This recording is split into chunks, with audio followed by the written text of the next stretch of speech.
Banjarmasin, Kalimantan Selatan, Indonesia. Pada hari Jumat tanggal 23 Mei 1997. Di hari itu Golkar akan menggelar kampanye putaran terakhir menjelang pemilu 1997. Sebagai informasi, pada saat itu pemilu di Indonesia diikuti oleh dua partai politik, yaitu Partai Persatuan Pembangunan atau P3 dan Partai Demokrasi Indonesia atau PDI. Sementara golongan karya atau Golkar digolongkan sebagai organisasi peserta pemilu atau OPP. Kegiatan sudah dimulai sekitar pukul 9 pagi. Suasana semarak warna kuning ada di mana-mana. Golkar membagikan nasi bungkus dan sapu tangan bergambar pohon beringin masing-masing berjumlah 10.000. Sasaran dari kampanye tersebut adalah para buruh, tukang becak, tukang ojek, dan para pedagang. Kampanye membagi-bagikan nasi bungkus dan sapu tangan selesai dengan tenang pada jam 11 siang. Pada tengah hari sekitar pukul 12, umat Islam di kota Banjarmasin menjalankan ibadah sholat Jumat. Sewaktu ibadah berlangsung, sebagian massa kampanye Golkar yang umumnya terdiri dari anak muda dan remaja masih berkampanye. Mereka berkeliling kota dengan menaiki sepeda motor. Banyak di antara sepeda motor itu knalpotnya dilepas sehingga suara raungan motor dirasakan sangat mengganggu ketenangan masyarakat yang sedang ibadah sholat Jumat. Puncaknya ketika arak-arakan tersebut melewati masjid yang terletak di Jalan Pangeran Samudra, yaitu Masjid Nur. Daerah ini merupakan basis Partai Persatuan Pembangunan atau P3. Menurut sumber dari tim Lembaga Bantuan Hukum Nusantara atau LBHN Cabang Banjarmasin, ketika massa Golkar itu melintas, jemaah sholat Jumat yang meluber sampai ke jalan itu masih sedang membaca doa. Sebenarnya Polantas sudah berusaha menghadang massa Golkar, tapi Satgas Golkar bersikeras untuk melewati jalan itu. Mereka beralasan jika sholat Jumatnya hanya tinggal membaca doa. Setelah selesai sholat Jumat, kemarahan jemaah dengan cepat menyebar sampai ke telinga penduduk di berbagai sudut kota Banjarmasin lainnya.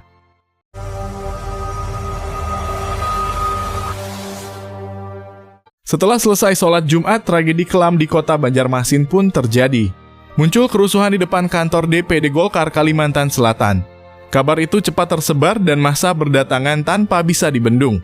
Mereka akhirnya bentrok dengan Satgas Golkar yang mayoritas berasal dari Organisasi Pemuda Pancasila dan FKPPI. Karena massa terlalu banyak, Satgas Golkar mau tidak mau terpaksa mencari jalan selamat. Tapi akibatnya ada 6 mobil peserta kampanye Golkar yang dibakar. Sebuah gereja HKBP yang terletak di dekat kantor Banjarmasin Pos mulai terbakar. Mobil pemadam kebakaran yang berusaha mencegah menjalarnya api ke gedung Banjarmasin Pos terpaksa pergi karena petugasnya diancam menggunakan celurit oleh massa. Dari arah timur kantor Banjarmasin Pos datang ribuan massa menyerbu dengan membawa berbagai senjata. Mereka berlari ke arah lapangan Kamboja tempat kampanye Golkar akan dilaksanakan. Di sepanjang jalan, semua bendera, spanduk, dan umbul-umbul Golkar diturunkan kemudian dibakar. Saat sampai di lapangan Kamboja, panggung kampanye pun diserbu dan dirobohkan. Massa penyerbu bertarung dengan 20.000 massa dari Golkar yang sedang berkumpul di sana. Para petugas keamanan tidak mampu mengendalikan pertarungan dengan kekerasan tersebut. Sebagian massa menyerbu Hotel Istana Barito. Di sana mereka berhadapan dengan ribuan massa Golkar yang berkumpul di depan hotel sedang bersiap-siap untuk kampanye sore itu. Dari arah barat muncul ribuan massa lain, sebagian mengenakan kaos hijau dan atribut P3. Dengan senjata tajam dan apa saja, mereka menyerbu massa di depan hotel. Mobil-mobil yang kebetulan ada di sana hancur, kaca-kaca hotel pecah dilempari batu. Entah dari mana datangnya, kerumunan kian membesar dan mereka datang dengan senjata tajam. Semua orang yang sudah terlanjur menggunakan baju dan atribut Golkar berlarian menyelamatkan diri. Ada pula di antaranya yang lari ke rumah penduduk dan meminjam pakaian apa saja atau atribut P3. Tapi banyak pula yang gagal memperoleh atribut tersebut sehingga terpaksa membuang kaos Golkar yang dipakainya itu, tak terkecuali para wanita. Tidak heran kalau ada sejumlah wanita berlarian hanya dengan mengenakan bra karena semua yang mengandung unsur Golkar menjadi sasaran massa untuk dihancurkan atau dibakar. Dengan cepat kerusuhan menjalar kemana-mana. Massa yang mayoritas menggunakan atribut P3 dan sebagian lagi menggunakan atribut PDI terus melakukan pengrusakan. Di jalanan, fasilitas umum dihancurkan. Massa juga merusak dan melempari ruko-ruko yang berderet di sepanjang Jalan HM Hasanuddin sampai Jalan Ahmad Yani, kawasan Sudi Mampir, Jalan MT Haryono, dan Jalan Pangeran Samudra. Di depan Mitra Plaza, petugas mulai menutup jalanan dan membuat pagar betis untuk melindungi kompleks pertokoan itu. Namun ribuan massa tidak terbendung, mereka merangsek ke depan. memecah pagar betis petugas dan memecahkan kaca-kaca, kemudian masuk ke dalam gedung dan menjarah apa saja yang bisa diambil. Gas air mata yang digunakan petugas tidak mampu menahan mereka. Kemudian, sebuah mobil didorong dan ditabrakkan ke kaca di lantai dasar sebelum akhirnya mobil itu dibakar. Api segera menyebar ke seluruh gedung. Malam itu seluruh 4 lantai gedung Mitra Plaza habis terbakar. Sementara itu, kerusuhan tidak hanya terjadi di kawasan pertokoan, wilayah permukiman penduduk pun mulai terkena. Kampung Kertak Baru Ulu yang terletak di belakang Jalan Pangeran Samudra juga terbakar. Api berasal dari kelenteng yang dibakar lalu menjalar ke rumah-rumah yang terletak di belakangnya. Api bahkan menjalar ke asrama Pom ABRI yang hanya terpisah oleh sungai selebar 3 meter dari Kertak Baru Ulu. Sementara di tempat lain pada waktu yang sama, yaitu di Jalan Veteran dan Jalan Lambung Mangkurat, sebanyak 6 gereja dan 1 kelenteng ikut dihancurkan. Rumah-rumah warga etnis Tionghoa juga ikut dilempari batu. Rumah bos klub sepak bola Barito Putra yang merupakan calon legislatif dari Golkar juga dirusak massa. Bahkan kompleks Pamen ABRI pun ikut dirusak karena penghuninya banyak yang menjadi calon legislatif dari Golkar. Pukul 16 waktu Indonesia Tengah, massa bergerak ke Plaza Arjuna. Di kawasan ini, toko-toko milik warga keturunan Cina dirusak dan mobil dibakar. Setelah itu, massa bergerak ke arah Swalayan 5 Cahaya. Sebagian ada yang bergerak ke arah Banjarmasin Teater dan Swalayan Sarikaya. Di Swalayan 5 Cahaya dan Sarikaya, massa menjarah semua isi pasar Swalayan itu. Remaja dan pemuda berlarian untuk menyembunyikan hasil jarahan yang rata-rata berupa pakaian dan alat elektronik. Setelah isinya habis, gedung tersebut dibakar. Petugas pemadam kebakaran yang mendekat untuk memadamkan api dihalangi oleh massa. Praktis 2 pasar Swalayan itu serta Banjarmasin Teater habis terbakar. Tapi akhirnya pemadam kebakaran berhasil memadamkan api sekitar pukul 8 malam. Kemudian sekitar pukul 5 sore, massa mendatangi Junjung Buih Plaza. Genset yang ada di Junjung Buih Plaza dibakar dan gedung 8 lantai tersebut akhirnya terbakar. Di dalam gedung tersebut terdapat Hotel Kalimantan yang isinya tamu-tamu penting antara lain artis-artis yang akan mengikuti kampanye, Ketua Umum MUI Pusat Kiai Hasan Basri dan Gubernur Kalimantan Selatan Gusti Hasan Aman. Tetapi akhirnya mereka dapat diselamatkan. Namun tidak diketahui apakah di sana juga jatuh korban, yang jelas saat dilakukan penyelamatan banyak yang pingsan. Kemudian pukul 18 waktu Indonesia Tengah, massa kembali bergerak ke arah kantor DPD Golkar, Kalimantan Selatan. Giliran gedung itu yang dibakar. Sejumlah sepeda motor bahkan sepeda gunung yang akan digunakan sebagai hadiah undian pun ikut dibakar. Saat itu orang-orang dari berbagai kampung pun mulai melakukan pengamanan di wilayahnya masing-masing. Mereka semua keluar rumah menjaga setiap gang dan jalan-jalan masuk lengkap dengan membawa berbagai macam senjata. Penjagaan dilakukan semalam suntuk karena mereka mendengar isu yang mengatakan bahwa Golkar akan melakukan serangan balasan.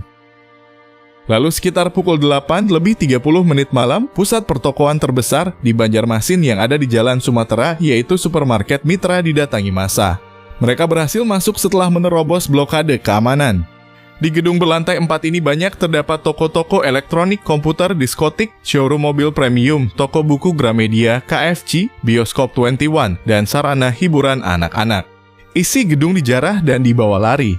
Gedung itu sendiri telah terbakar sekitar pukul 8 malam dan api menyala sampai pukul 9 pagi keesokan harinya. Massa terus mengamuk dan mengobrak-abrik isi gedung. Pada saat itu tersiar kabar bahwa pasukan keamanan diperbolehkan untuk menangkap dan menembak di tempat. Tapi pasukan keamanan tidak melakukan apa-apa. Akhirnya massa yang lengkap dengan berbagai senjata tajam itu terus mengamuk.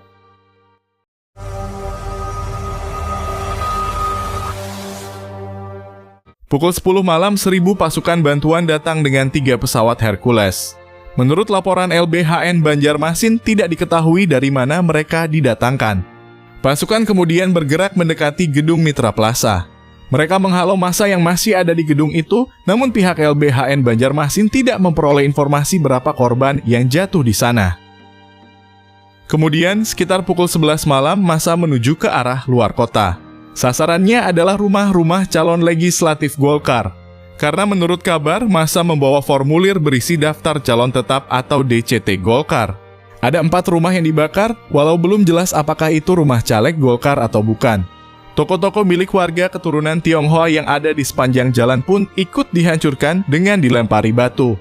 Hampir semua toko di sepanjang Jalan Ahmad Yani rusak berat dan api membumbung tinggi. Saat itu pasukan pun tidak lagi diam, mereka mulai mengejar massa. Kondisi di jalanan masih ramai. Banyak orang yang sudah terlanjur keluar sulit pulang ke rumahnya lagi karena jalan-jalan sudah diblokir oleh orang-orang kampung. Yang bukan warganya tidak diperbolehkan masuk dan melewati jalan tersebut. Tengah malam sekitar pukul 1 di hari Sabtu 24 Mei. Massa mulai bergerak keluar kota karena semua jalan sudah diblokir oleh pihak keamanan. Suasana semakin tegang, khususnya di pusat kota. Semua listrik padam dan baru menyala pukul 9 lebih 30 menit pagi. Kampung Kelayan yang dikenal terdapat banyak preman digeledah oleh pasukan keamanan pada sekitar pukul 3 dini hari. Menurut informasi ada 195 orang yang diamankan di Mapolresta Banjarmasin. Kondisi mereka babak belur dan hampir semuanya jadi sulit untuk dikenali wajahnya. Kemudian 1 jam setelahnya masyarakat perumahan Beruntung Jaya yang semalaman berjaga karena ada isu akan diserang, bertahan masuk ke rumah saat ada suara pasukan datang. Tidak ada informasi yang jelas berapa orang yang ditahan dari sana. Pukul 6 pagi sebanyak kurang lebih 5 truk pasukan keamanan datang ke kampung Teluk Tiram. Di sana pasukan keamanan memburu perusuh yang diperkirakan ada di kampung tersebut. Mereka dengan senjata lengkap berjaga-jaga terus di jalan-jalan utama. Setiap orang lewat yang kelihatan mencurigakan dihentikan dan digeledah. Hingga besoknya, yaitu Sabtu pagi, api masih menyala di kompleks Mitra Plaza. Seluruh lantai gedung tersebut masih belum bisa dimasuki, namun bau sangit dan busuk menyengat hingga keluar ruangan. Regu penyelamat belum bisa bertindak apa-apa karena gedung masih diselimuti api dan asap. Evakuasi baru bisa dilakukan sore hari ketika sebagian api sudah padam. Pangdam Tanjung Pura, Majen Namuri Anu mengumumkan berlakunya jam malam di Banjarmasin. Mulai dari pukul 8 malam hingga 5 pagi, selama 5 hari masa tenang kampanye, yaitu dari tanggal 24 sampai 29 Mei 1997. Akibat dari kerusuhan tersebut, menurut koran lokal Dinamika Berita edisi Senin 26 Mei, korban yang ditemukan hingga Minggu malam sebanyak 142 orang. Dan 132 orang diantaranya terbakar di Mitra Plaza, 2 terbakar di Lima Cahaya, dan 2 lainnya meninggal karena luka bacokan. Sumber lain menyebutkan korban yang 142 orang itu masing-masing 136 mayat ditemukan di Mitra Plaza, 2 mayat ditemukan di Lima Cahaya, dan 2 lainnya di Sarikaya. Masih kata sumber tersebut, itu belum termasuk dengan korban yang terdapat di Kalimantan Hotel dan Pusat Perdagangan Junjung Bui Plaza. Kemudian, menurut laporan tim LBHN Banjarmasin, harian Banjarmasin Post memberitakan 164 orang dinyatakan hilang. Sementara korban yang terdapat di rumah sakit terdiri dari 69 orang di RS Ulin, 14 orang di RS Suaka Insan, 21 orang di RS Islam, dan beberapa orang di RS Dr. Suharsono dan RS Ratu Julaiha. Disinyalir juga mereka yang hilang itu ada yang tertembak. Menurut catatan LBHN Banjarmasin yang dilaporkan ke Komnas HAM, pada pagi hari Sabtu di Jalan Sutoyo terlihat sekitar 7 korban tewas akibat tembakan. Tapi masyarakat tidak berani mendekati korban. LBHN Banjarmasin sendiri belum memperoleh informasi yang tertembak itu sebagai korban apa dan siapa yang melakukan penembakan itu. Tapi Kapolda Kalimantan Selatan Kolonel Polisi Dr. Andes Sanimbar membantah adanya korban yang tertembak. Seperti dikutip Kompas Rabu 28 Mei, menurutnya tidak ada korban akibat tembakan petugas keamanan sebagaimana diisukan orang. Menurutnya sesuai laporan untuk Mabes Polri tercatat 123 orang tewas, 121 diantaranya tewas di Mitra Plaza lantai 2 dan 2 lainnya tewas di Toser Basarikaya. Dikatakan Kapolda, 123 orang yang tewas itu sebagian besar dari kelompok perusuh. Mereka masuk dengan maksud menjarah barang-barang yang ada di pertokoan itu. Kemudian jumlah yang ditahan dan dinyatakan sebagai kelompok perusuh sebanyak 106 orang. Beberapa di antaranya sudah dipulangkan. Menurut Kapolda, status mereka masih sebatas dimintai keterangan dan belum berstatus tersangka. Kemudian dari kerugian material, ratusan rumah, toko, gedung, dan bangunan lain hancur lululantak. Yang hancur termasuk gedung PLN Cabang Banjarmasin, kantor Kanwil Depsos Kalimantan Selatan, kantor PDAM Banjarmasin, kantor Pegadaian Banjarmasin BRI, Bank Lipo, Bank Danamon, dan Bank Utama BDNI. Kemudian 6 restoran, 2 bioskop, 3 hotel yaitu Hotel Kalimantan, Hotel Banjarmasin, dan Hotel Barito Palace. Selain Plaza Mitra, pusat-pusat pertokoan lain yang dihancurkan serta dijarah ialah Junjung Bui Plaza, Toser Babarata Arjuna Plaza, Toser Balima Cahaya, dan Pusat Perbelanjaan Sudi Mampir.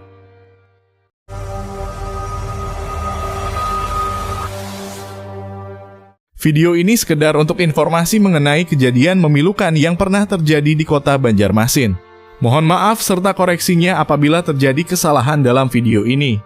Kami mendoakan semoga para korban dan keluarga diberi kesabaran dan dimuliakan di sisi Tuhan Yang Maha Esa. Terima kasih telah menonton, sampai jumpa di video berikutnya.